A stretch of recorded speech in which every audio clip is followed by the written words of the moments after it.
براءة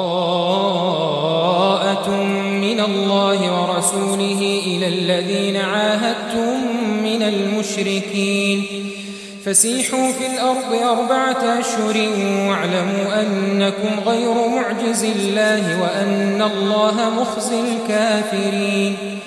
وأذان من الله ورسوله إلى الناس يوم الحج الأكبر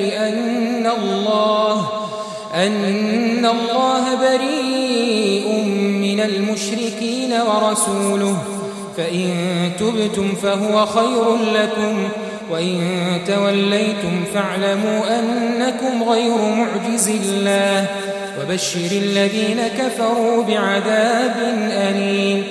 إلا الذين عاهدتم من المشركين ثم لم ينقصوكم شيئا ولم يظاهروا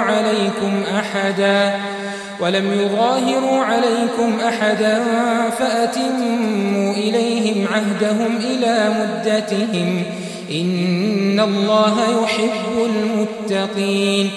فإذا سلخ الأشهر الحرم فاقتلوا المشركين حيث وجدتموهم وخذوهم واحصروهم واقعدوا لهم كل مرصد، فإن تابوا وأقاموا الصلاة وآتوا الزكاة فخلوا سبيلهم، إن الله غفور رحيم.